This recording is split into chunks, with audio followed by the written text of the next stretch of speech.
अस्सलाम वालेकुम, बिस्मिल्लाहिर्रहमानिर्रहीम। और डियर स्टूडेंट्स, आज हम अपने बुक के मुताबिक चैप्टर 6 इंशाल्लाह पढ़ेंगे। इस चैप्टर का टाइटल है elasticity of demand. Elasticity of demand के बारे में मैं आपको थोड़ा सा बता दूं कि जैसे हम पिछले चैप्टर में पढ़ चुके हैं कि लॉ ऑफ डिमांड में कि जब प्राइस में डिक्रीज़ आता है तो क्वांटिटी डिमांड इंक्रीज़ हो जाता है किसी प्रोडक्ट के लिए। तो यानी इनके बीच में नेगेटिव रिलेशन है प्राइस और क्वांटिटी डिमांड में। एक इंक्रीज़ करता है तो दूसरा, यानी प्राइस अगर इंक्रीज़ करता है तो क्वांटिटी डिमांड डिक्रीज़ करता है। अब इलास्टिसिटी ऑफ डिमांड से मतलब ये है कि जब प्राइस की वजह से क्वांटिटी डिमांड में जो चेंज आता है ये किस डिग्री तक आता है। कुछ आइटम ऐसे होते हैं कि उसमें जब आप किसी चीज़ के प्राइस को कम करेंगे, आगे मैं एग्जांपल में भी आपको समझाऊंगा, तो उसके लिए क्वांटिटी डिमांड में बहुत बड़ा चेंज आता है, यानी वो सेंसिटिव होते हैं ज़्यादा। If you make change in price, so quantity demand बहुत सेंसिटिव होता है, वो बहुत तेज़ी से रिस्पॉन्स करते हैं, उसमें बहुत तेज़ी से चेंज आ जाता है। कुछ प्रोडक्ट ऐसे होते हैं कि जिसमें आप प्राइस में चेंज करते हो लेकिन क्वांटिटी डिमांड में उतना चेंज नहीं आता। सो इलास्टिसिटी का मतलब असल में क्या है कि ये आपको वो डिग्री ऑफ रिस्पॉन्स बताता है, डिग्री ऑफ रिस्पॉन्स, कि क्वांटिटी डिमांड में जो चेंज आता है प्राइस में चेंज लाने की वजह से, तो वो रिस्पॉन्स कितना है, ज़्यादा है या कम है। ठीक है, यानी कहने का मतलब ये है कि अगर मैं 1% चेंज इन प्राइस लेकर आता हूँ, यानी प्राइस में मैं 1% या इंक्रीज़ करता हूँ या डिक्रीज़ करता हूँ, तो क्वांटिटी डिमांड में इसकी वजह से कितना परसेंट इंक्रीज़ या डिक्रीज़ होगा, ये हमें पता चलता है elasticity of demand. So elasticity of demand का एग्जांपल, इस एग्जांपल से बात समझने की कोशिश करते हैं। देखिए, अगर टमाटो के अगर हम देख लें मार्केट में, आप थोड़ी सी भी प्राइस कम करेंगे तो डिमांड बहुत ज़्यादा बढ़ जाएगा। ठीक है, जैसे कि टमाटर अगर सपोज करता हूँ 50 रुपीज़ के है और वो मार्केट में 10 रुपीज़ उसकी प्राइस कम हो जाए, तो आप देखेंगे कि उसके लिए डिमांड एकदम से तेज़ी से बढ़ जाएगा, लोग ज़्यादा टमाटर खरीदेंगे। But on the other hand अगर हम गाड़ी की एग्जांपल ले लें, तो गाड़ी में अगर आप 10 या 1000 रुपये कम कर लें, 2000 कम कर लें, तो वो इस प्राइस को कम करने से इतना ज़्यादा गाड़ियों के लिए डिमांड में जो है ना वो फ़र्क नहीं आएगा। सो मार्केट में डिफरेंट प्रोडक्ट्स होते हैं, कुछ के लिए आप प्राइस थोड़ा सा भी कम कर लो तो उसकी डिमांड बहुत ज़्यादा बढ़ जाती है। जैसे कि मैंने आपको टमाटो की एग्जांपल दी है। कुछ चीज़ें ऐसी होती हैं कि आप उसकी प्राइस अगर थोड़ा कम भी कर लो तो उसकी डिमांड उतनी तेज़ी से नहीं बढ़ती। सो ये हम मेजर कैसे करेंगे कि किसी प्रोडक्ट के लिए इलास्टिसिटी ऑफ डिमांड ज़्यादा है या कम है। इलास्टिसिटी ऑफ डिमांड ज़्यादा का मतलब क्या हुआ, मैं दोबारा बताता हूँ कि अगर आप प्राइस में थोड़ा सा चेंज करते हैं और उससे क्वांटिटी डिमांड में ज़्यादा फ़र्क आता है। इस एग्जांपल में आप टमाटो को देखें तो हम कहते हैं कि इस प्रोडक्ट का इलास्टिसिटी ऑफ डिमांड हाई है, यानी अगर आप थोड़ा सा प्राइस कम करेंगे तो लोग टमाटो ज़्यादा खरीदेंगे। जबकि इस एग्जांपल में जो गाड़ी है इसकी इलास्टिसिटी ऑफ डिमांड कम है, यानी प्राइस को थोड़ा कम करने से कोई बहुत बड़ा फ़र्क नहीं आएगा गाड़ियों में की डिमांड में। ठीक है, यानी अगर आपने गाड़ियों की डिमांड बढ़ाना है तो आपने थोड़ा प्राइस कम करने से नहीं बढ़ेगा ये, जबकि टमाटो के लिए बढ़ सकता है। अब ये मेजर कैसे होगा कि किसका इलास्टिसिटी ऑफ डिमांड हाई है और किसका कम है। इसके लिए आप लोग ये फार्मूला देख लें। ये इलास्टिसिटी ऑफ डिमांड का फार्मूला है, percentage change in demand divide by percentage change in price. यानी आप ये देखेंगे कि अगर प्राइस में जो हम चेंज, क्वांटिटी डिमांड में जो चेंज आ रहा है, ठीक है, वो परसेंट में फाइंड करेंगे and then divide by percentage change in price. ये इसका फार्मूला है कि आप परसेंटेज चेंज इन डिमांड कैसे फाइंड करेंगे या परसेंटेज चेंज इन प्राइस आप कैसे फाइंड करेंगे। अच्छा, जो सेकंड वैल्यू है ना, यानी डिमांड की जो सेकंड वैल्यू है वो मैं आपको यहाँ पे एग्जांपल से कर देता हूँ एक्सेल में।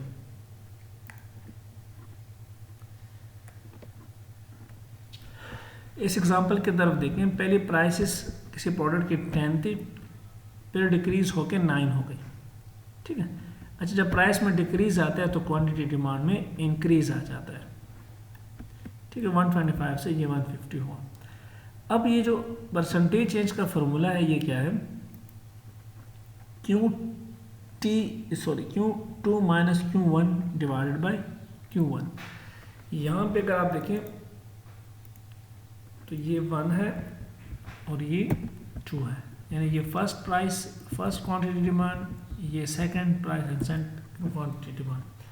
तो फॉर्मूला ये आपको कैसे बता रहा है कि आप अगर क्वांटिटी डिमांड में चेंज देखना चाहते हो, percentage change in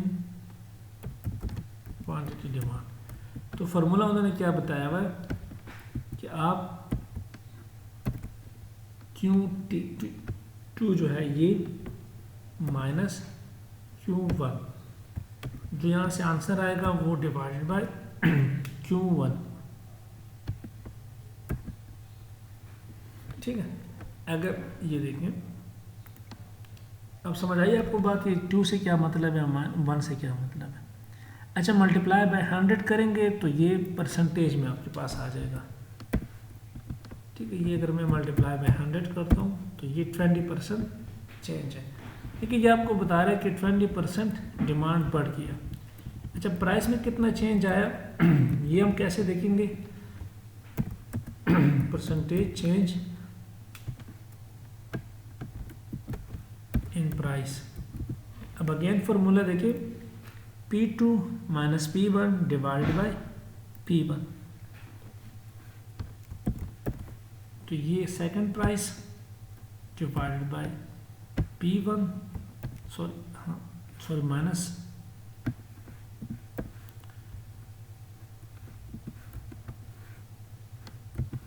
P2 minus P1 divided by P1।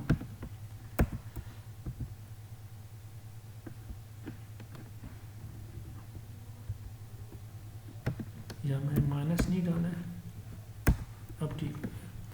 अच्छा, मल्टीप्लाई बाय 100 करेंगे तो ये आपको परसेंटेज में बता देगा। अच्छा, ये -10 क्यों आ रहा है, क्योंकि जो चेंज है वो नेगेटिव है, यानी प्राइस कम हुआ है। पहले प्राइस 10 थी, अब 9 है।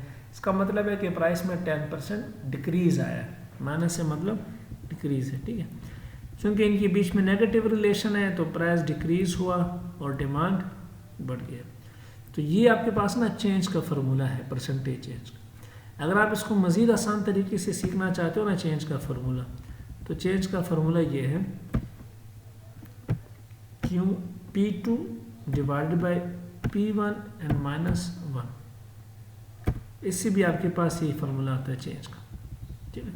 तो मैं आपके ऑलरेडी पहले से फाइंड कर चुका हूँ कि परसेंटेज चेंज इन प्राइस कैसे फाइंड होता है and percentage change in quantity demand, तो हम यहाँ पे कर चुके हैं। Percentage change in quantity demand कितना है, ये आपके पास 20% है, और परसेंटेज चेंज इन प्राइस कितना है, 10% है, ठीक है माय डियर। सो ये फार्मूला है इलास्टिसिटी ऑफ डिमांड का, कि पहले आप percentage change in demand find करें, then percentage change in price find करें। अच्छा, फिर इसको डिवाइड करें।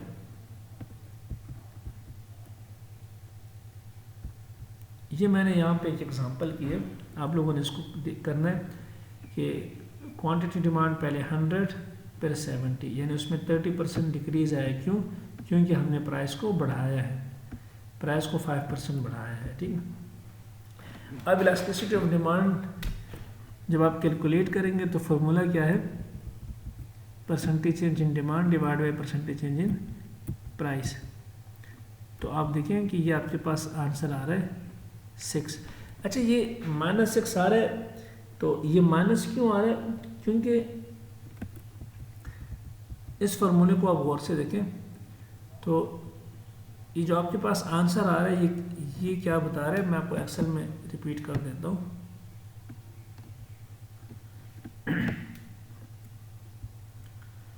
यही फिगर मैं उठाता हूँ। क्वांटिटी डिमांड 100,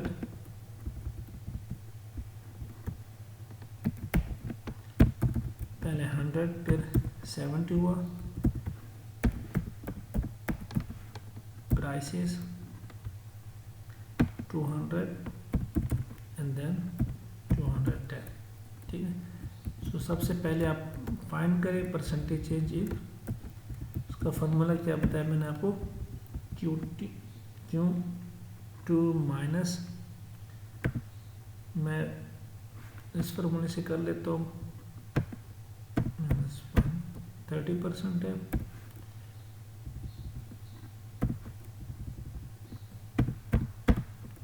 देखिए ये 5% है। अब फॉर्मूला आपके पास क्या है कि percentage change in quantity demand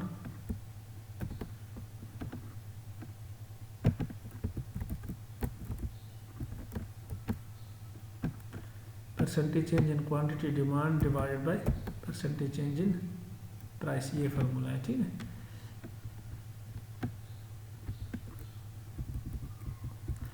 तो percentage change in quantity demand कितने 30% है, माइनस में divide by percentage change in price, तो ये 6 आ रहा है। अच्छा ये आपको बता क्या रहा है, यानी ये अगर आप देखेंगे तो ये इसको अगर हम लिखें ना, ये फॉर्मूले के सामने अगर हम आंसर लिखें ये, तो ऊपर -6 आ रहा है, नीचे 1 आ रहा है। ठीक है, जो 1 हम नहीं लिखते हैं। इसका मतलब क्या हुआ कि अगर आप 1% प्राइस में इंक्रीज लेकर आएंगे तो क्वांटिटी डिमांड 6% डिक्रीज हो जाएगा। ठीक है, ये इसलिए आंसर आपके पास ना माइनस में आ रहा है कि इनके बीच में रिलेशनशिप जो है ना वो नेगेटिव है। तो ये बता रहा है कि 1% change in price will change quantity demand by 6%, लेकिन ऑपोजिट डायरेक्शन में। ऑपोजिट का मतलब क्या है कि if price increase by 1% quantity demand will decrease by 6%, या if price decrease by 1% quantity demand will increase by 6%। ठीक है।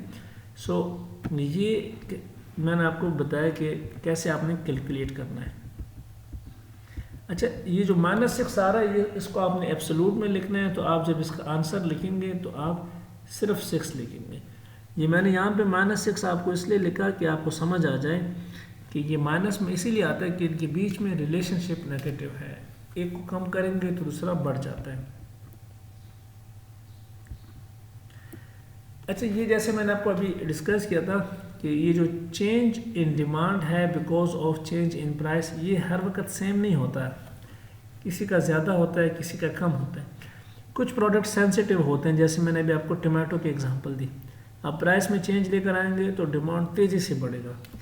ऐसे केस में जहाँ पे प्राइस को थोड़ा सा कम करने से डिमांड में ज़्यादा फ़र्क आता है, इसको हम कहते हैं कि ये इलास्टिक है। ये प्रोडक्ट जो है ये प्राइस इलास्टिक है।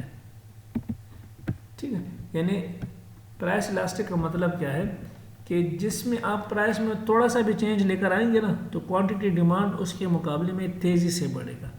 जैसे कि अभी एक एग्जांपल हमने किया था टमाटो का, तो टमाटो जो है वो इलास्टिक है, उसमें लचक ज़्यादा है, रिस्पॉन्स ज़्यादा करता है अगर आप प्राइस में चेंज लेकर आएंगे। ऐसे प्रोडक्ट का हमेशा से जो आंसर होगा ना, वो इलास्टिसिटी ऑफ डिमांड वो ग्रेटर देन 1 होगा। ठीक, फार्मूला तो आप लोगों को आ गया ना। ये जब आप ये फार्मूला पुट करेंगे, अच्छा ये देखना जो टमाटो है इसका इलास्टिसिटी, ये इलास्टिक है, elastic of demand greater than 1 है, यानी प्राइस में थोड़ा सा चेंज लेकर आएंगे तो डिमांड तेज़ी से बढ़ेगा। इस फार्मूले में जब आप वैल्यू पुट करेंगे ना टमाटो के लिए, जब आप प्राइस में चेंज लेकर आएंगे, आगे मैं आपको एग्जांपल से समझाता हूँ, तो वो ग्रेटर देन 1 आना चाहिए, जैसे कि ये है। अच्छा, पता कैसे चलेगा कि ये इलास्टिक है या इलास्टिक नहीं है? So percentage change in quantity demand जो है ना वो प्राइस में चेंज से ज़्यादा होगा। इस एग्जांपल को देखिए, मैंने 10% प्राइस में चेंज लेकर आया हूँ, ठीक है, और उससे क्वांटिटी डिमांड जो है ना वो 20% उसमें चेंज आया। अच्छा, ये चेंज आप दोनों तरफ देख सकते हैं। If I increase price of a product by 10%, the quantity demand will decrease by 20%. Another word, if I decrease price by 10%, quantity demand will increase by 20%. तो ऐसे केस में ना जहाँ पे प्राइस में चेंज लाने से ना क्वांटिटी डिमांड में ज़्यादा तेज़ी से फ़र्क पड़ता है, उसको हम कहते हैं कि ये इलास्टिक है। उसका आंसर आपके पास हमेशा से ग्रेटर देन 1 आएगा। ठीक है, पता कहाँ से चलेगा कि percentage change in quantity demand is greater than percentage change in price. अब इस एग्जांपल को देखने, ये प्राइस इलास्टिक की एग्जांपल है। देखिए, ये एक प्रोडक्ट है, उसके प्राइस को हमने 10% डिक्रीज किया। ठीक है, 10 से 9 किया।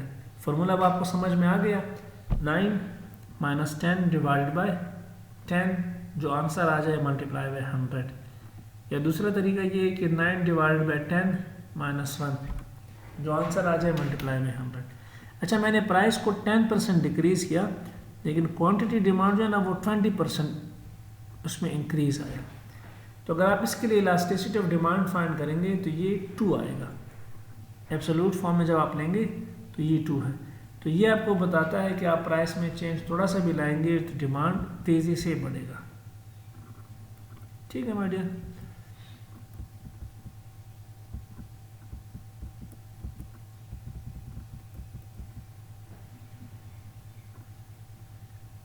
अच्छा, अब माय डियर ये एग्जाम्पल जो आप यहाँ से देख लें, ये एग्जाम्पल मैंने एक्सेल में भी किया हुआ है। चलो, ये तो अब हम कर चुके हैं। मैंने अब इसी चीज़ को वहाँ पे कॉपी किया हुआ है, आपको स्लाइड्स में समझाया है। ठीक है, तो elasticity of demand greater than 1 समझ में आ गया। अच्छा, अब इसको यहाँ पे मैं एक दूसरा आपको समझाता हूँ।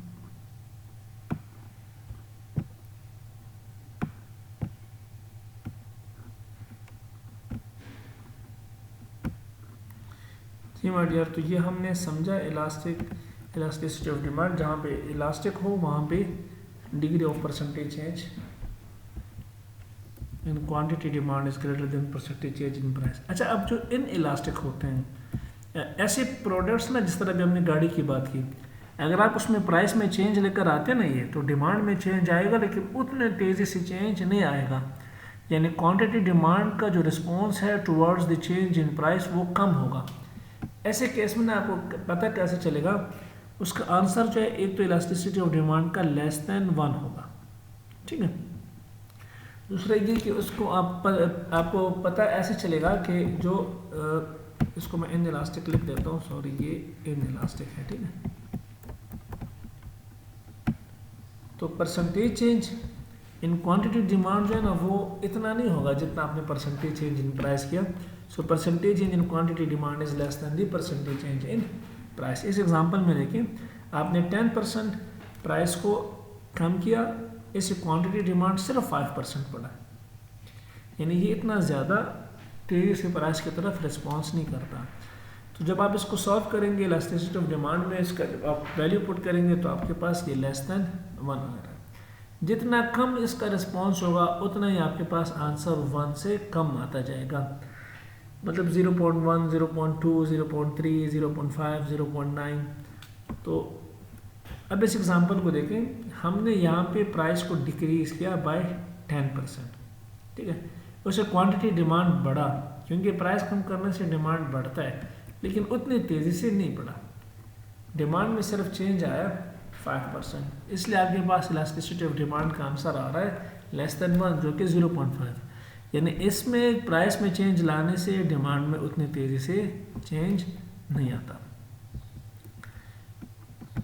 अच्छा, एक होता है unitary elastic demand. Unitary elastic demand का मतलब यह है कि आपने प्राइस में जितना चेंज लेकर आए उतना ही बराबर जो है ना क्वांटिटी डिमांड में चेंज आया। यानी अगर आपने 10% प्राइस को इंक्रीज किया तो क्वांटिटी डिमांड में भी 10% डिक्रीज आया। तो यहाँ पे एग्जैक्टली आपके पास आंसर 1 आएगा। यानी जितना आप प्राइस परसेंटेज आप कम करेंगे उतना ही आपके पास क्वांटिटी डिमांड में चेंज आएगा। ऐसे केस को हम कहते हैं कि ये यूनिटरी इलास्टिक है, ऐसा कोई प्रोडक्ट है। तो आपने 3 किस्म के प्रोडक्ट्स को देखें कि एक में elasticity of demand greater than 1 है, यानी जहाँ पे प्राइस में चेंज लाने से डिमांड में बहुत बड़ा चेंज आता है।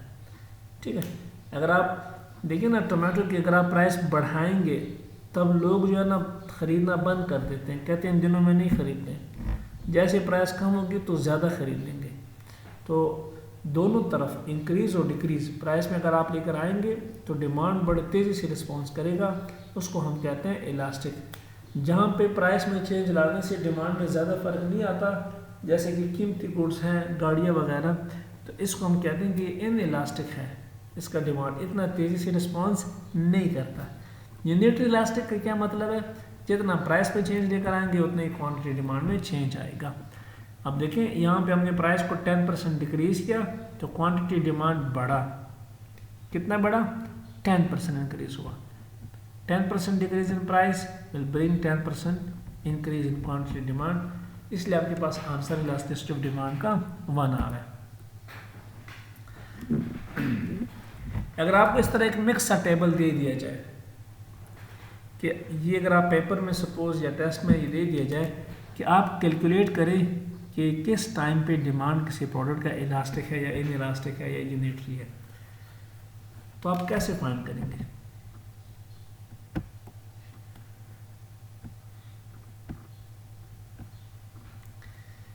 देखिए माय डियर, जब आप यहाँ पे फाइंड करेंगे ना ये, तो चेंज इन क्वांटिटी डिमांड आप कैसे फाइंड करेंगे? ये इस वक्त Q2 है और ये Q1 है इसके लिए, ठीक है। ये percentage change in quantity demand 50% है। इस तरह ये प्राइस का देखें, ये P2 है, ये इसके लिए P1 है, ठीक है। तो 20% चेंज है। फिर आपने percentage change in quantity demand divide by percentage change in price किया।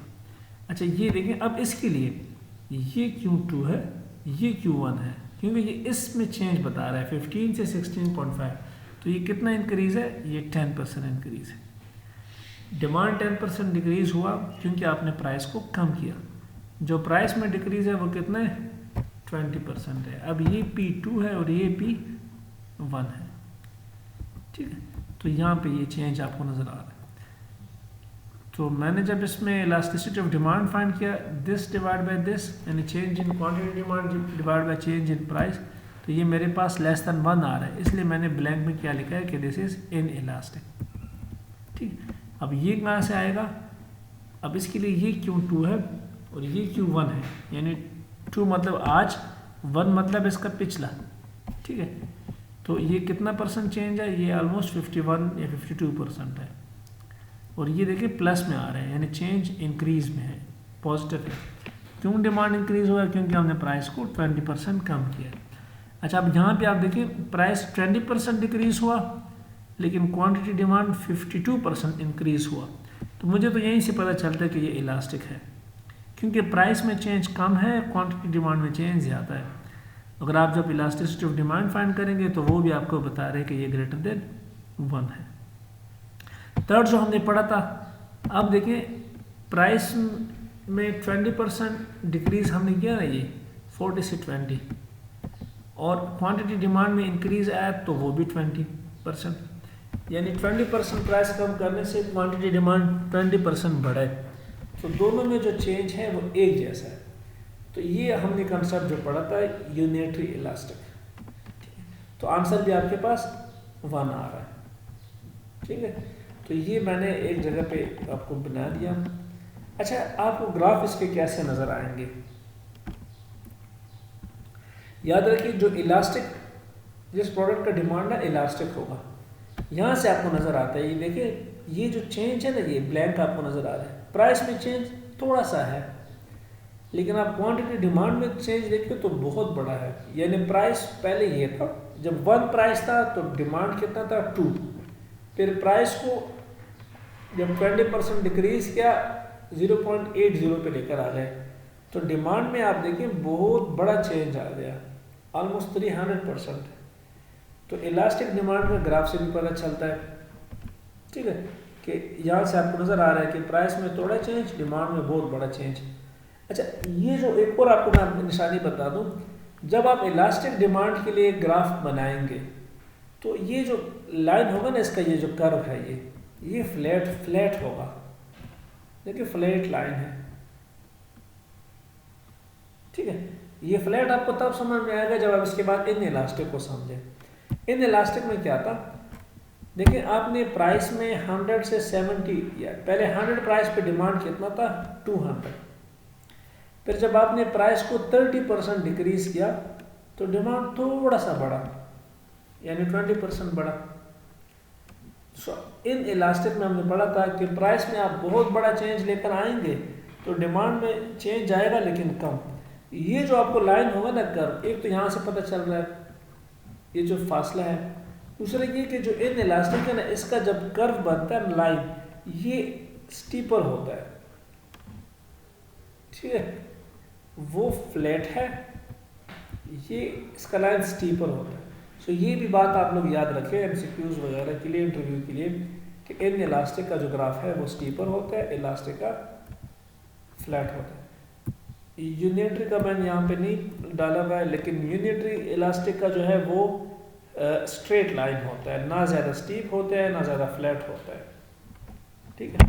आप लोग बेशक अपने तरफ से फिगर डालें और फिगर आप डाल सकते हैं, उसमें से आप चेक कर लें। जैसे कि फॉर एग्जांपल यहाँ पे मैंने ये बनाया हुआ यूनिटरी का, ठीक है, इलास्टिसिटी ऑफ डिमांड, देखिए change in price, change in quantity, demand 10% ही जैसा है। तो अगर आप इसका ग्राफ बनाएंगे तो वो ग्राफ जो है ना वो स्टीपर होगा। ये देखिए, ये सॉरी, ना ज़्यादा फ्लैट है ना ज़्यादा स्टीपर है। Elasticity of demand 1 20% change in price, 20% change in quantity demand. अच्छा माय डियर, अब इसका इस टॉपिक का आज के इस वीक का हम लास्ट टॉपिक पढ़ते हैं। इसकी एप्लीकेशंस क्या है, आपने ये क्यों सीखा। देखिए माय डियर, आप जब मार्केट में कोई प्रोडक्ट सेल करते हो तो आपके जहन में ये बात आती है कि अगर मैं सेल ज़्यादा करूँगा तो प्रॉफिट मेरे बढ़ जाएंगे, ठीक है। सेल्स का फार्मूला यानी रेवेन्यू का फार्मूला क्या है, मैं सेल्स कैसे कैलकुलेट करूँगा, सेल्स या रेवेन्यू जितने आप क्वांटिटी यानी प्रोडक्ट्स बेचेंगे और जो उसकी प्राइस होगी, ठीक है। अगर मैं एक हमारे प्रोडक्ट 10 रुपए के हैं और मैं 100 प्रोडक्ट बेचता हूँ तो फार्मूला क्या है 100 × 10, तो मेरी सेल्स कितनी होंगी 1000 होंगी, ठीक है। अगर मैं 200 प्रोडक्ट बेचता हूँ और उसकी प्राइस मैंने कम की है 9 है, तो अब मेरे सेल्स क्या होंगे 1800, ठीक है। 200 × 9। सो सेल्स का फार्मूला क्या है, इसको सेल्स भी हम कहते हैं और हम इसके लिए रेवेन्यू का वर्ड भी यूज़ करते हैं। अच्छा, रेवेन्यू में सेल्स एक जैसे सॉरी, लेकिन रेवेन्यू प्रॉफिट में फ़र्क है, ठीक है। जब आप सेल्स में से खर्चे निकालते हो जो बचता है वो आपका प्रॉफिट होता है। अच्छा, तो आपके जहन में ये बात आती है कि अगर मैं सपोज मार्केट में दूध बेच रहा हूँ तो अगर मैं प्राइस को कम कर लूँ तो इससे मेरे दूध ज़्यादा बिकेगा तो मेरा रेवेन्यू बढ़ जाएगा, प्रॉफिट बढ़ेगा। ऐसा नहीं है, आपने इन चीज़ों को समझना है। अच्छा, ये देखें, अगर कोई प्रोडक्ट जो है ना वो इलास्टिक है, ठीक है, अगर कोई प्रोडक्ट जो है ना वो इलास्टिक है, इलास्टिक का मतलब समझ में आ गया ना, ये कि अगर आप प्राइस में थोड़ा कम करेंगे तो डिमांड तेज़ी से बढ़ेगा, या प्राइस आप थोड़ा सा बढ़ाएंगे तो डिमांड तेज़ी से कम हो जाएगा। अच्छा, इसमें आप एहतियात करें कि इलास्टिक डिमांड के लिए अगर आप प्राइस को इंक्रीज करेंगे, क्वांटिटी डिमांड तो आपका बढ़ जाएगा लेकिन रेवेन्यू आपकी उल्टा डिक्रीज हो जाएगी, ठीक है। ये इसको देख लें, price and revenue move in opposite direction. आपने प्राइस कम किया, आपने अच्छा इलास्टिक में क्या होता है, जितना आपने प्राइस कम किया क्वांटिटी डिमांड उससे तेज़ी से बढ़ता है, चेंज उसमें निकल आता है। लेकिन इसका जो रेवेन्यू ना, बज़ाहिर आपको लगेगा कि मेरे तो प्रोडक्ट ज़्यादा सेल होंगे, बेशक आपके प्रोडक्ट ज़्यादा सेल होंगे, लेकिन आपने प्राइस भी तो कम किए। अब इसकी दूसरे भी देखते हैं, फिर मैं आपको एग्जांपल से समझता हूँ। इन इलास्टिक में क्या होता है, ये रेवेन्यू का फॉर्मूला मैंने दोनों जगह पे लिखा है, price multiply by quantity demand. अगर आप प्राइस में चेंज लेकर आएंगे उसे डिमांड में चेंज आएगा, लेकिन इसमें यह है कि प्राइस और रेवेन्यू दोनों एक डायरेक्शन में मूव करते हैं। अगर आप प्राइस कम करेंगे तो रेवेन्यू आपका कम होगा, और अगर आप प्राइस, इस एग्जांपल से समझते हैं।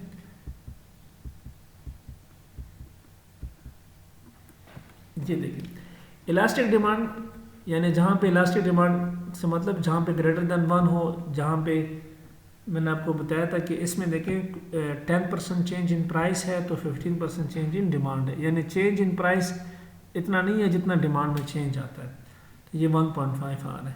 ठीक है, ये कैलकुलेट किया हुआ है।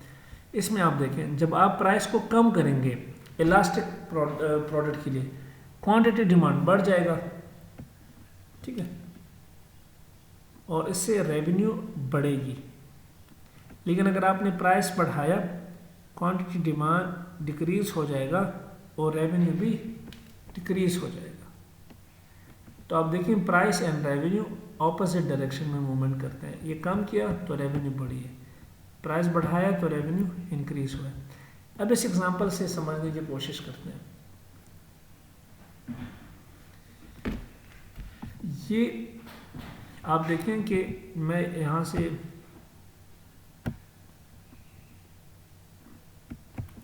ये चीज़ मैंने वहाँ पे कॉपी की है, लेकिन यहाँ पे मैं डायरेक्ट फिगर लिख चुका हूँ। आप अब कैलकुलेशंस देखें। देखिए, ये प्राइस जो है ना मैं इंक्रीज़ कर रहा हूँ। इस एग्जांपल में भी आप देखें प्राइस इंक्रीज़ हो रहा है ना, 10, 11, 12। इससे क्वांटिटी डिमांड क्या होगी, डिक्रीज हो जाएगी। ठीक है, तो रेवेन्यू का फार्मूला क्या है, जितने आपने प्रोडक्ट बेचे और किस प्राइस पे बेचे, so price multiply by quantity demand. अच्छा, ये मैंने, हम इलास्टिक कर रहे हैं, ये वाला है ना, ये 10, 11, हाँ ये 50, 42। अच्छा, ये देखिए, ये मैंने रेवेन्यू कैसे फाइंड की है, price multiply by quantity demand. ठीक है, ये बाकी खैर मैं हटा देता हूँ ताकि आपको कंफ्यूजन ना हो।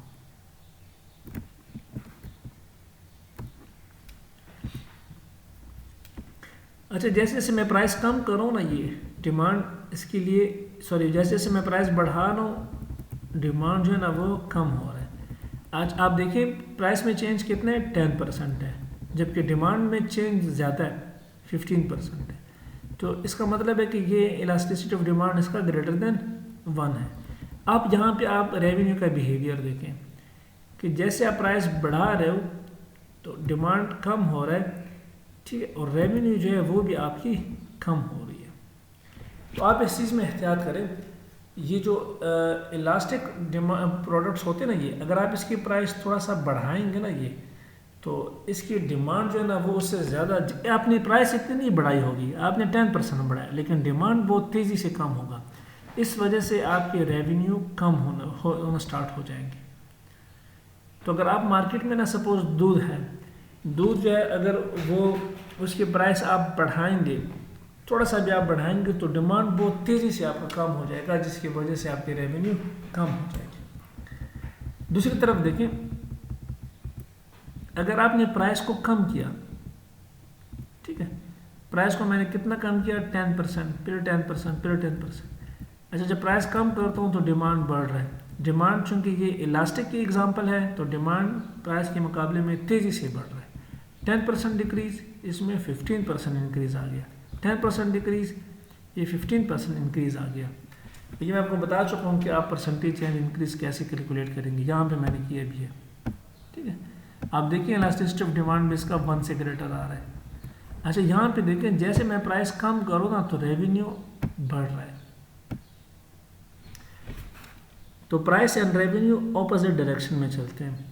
तो ऐसे प्रोडक्ट के लिए अगर आप मार्केट में, मैं प्रॉफिट की बात नहीं कर रहा हूँ, सिर्फ रेवेन्यू की बात करूँ, तो कोई ऐसा प्रोडक्ट हो ना ये, अच्छा इलास्टिक प्रोडक्ट जो है ना ये मोस्टली ना आपको परफेक्ट मार्केट में मिलते हैं। परफेक्ट मार्केट का मतलब ये है कि ऐसा प्रोडक्ट जिसके बायर्स भी बहुत ज़्यादा हो, सेलर्स भी बहुत ज़्यादा हो। अब अगर आपने मार्केट में ना दूध की प्राइस को कम किया तो डिमांड तेज़ी से बढ़ेगा, आपने प्राइस को जितना कम किया ना डिमांड उससे तेज़ी से बढ़ता, तो आपकी सेल्स बहुत तेज़ी से बढ़ेंगे। ठीक है, ये इलास्टिक के लिए है। तो अगर आप कोई ऐसा प्रोडक्ट बेच रहे हो जो जिसकी डिमांड इलास्टिक है, सो देन उसकी रेवेन्यू और प्राइस के बीच में नेगेटिव रिलेशन है। प्राइस कम करोगे रेवेन्यू बढ़ेगा, प्राइस इंक्रीज करोगे तो रेवेन्यू डिक्रीज होगा, जैसे कि ये एग्जांपल है।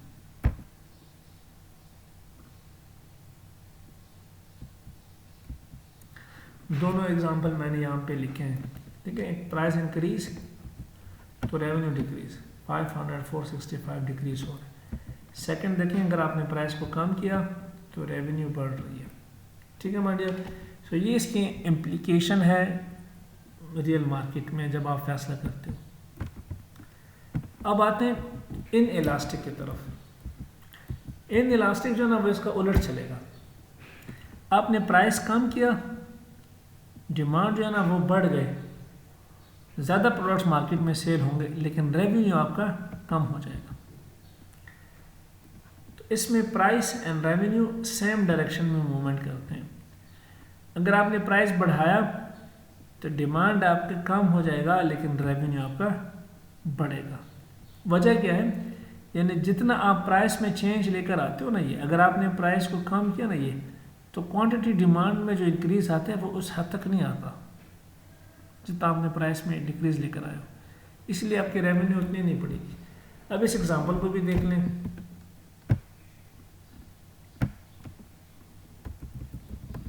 देखिए मैंने प्राइस को बढ़ाया कितना, 10%। ये असल में मैंने यहाँ पे परसेंटेज चेंज कैलकुलेट किया है, ठीक है। ये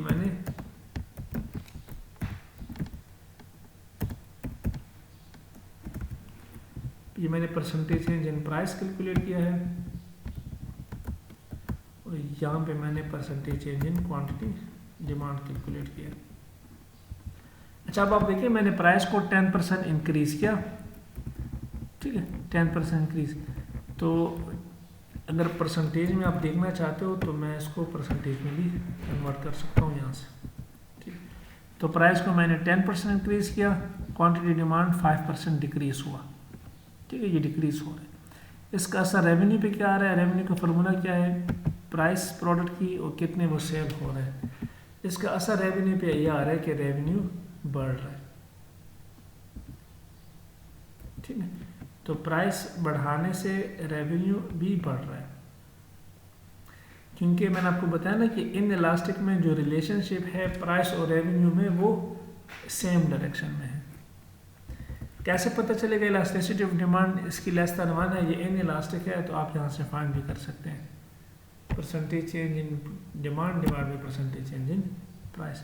तो इन इलास्टिक में इसकी मूवमेंट जो है ना वो इलास्टिक की तरह नहीं है। अब आपने देखना है कि आप जो प्रोडक्ट मार्केट में बेचते हो आपने उसकी रेवेन्यू तो बढ़ानी है, लेकिन आप ये देखें कि वो प्रोडक्ट इलास्टिक है या इन इलास्टिक है, ठीक है। अगर आपने प्राइस कम किया इन इलास्टिक प्रोडक्ट के लिए तो रेवेन्यू भी कम हो जाएगी। इसकी एग्जांपल भी मैं यहाँ पे एक्सेल में आपको ये दिखा सकता हूँ।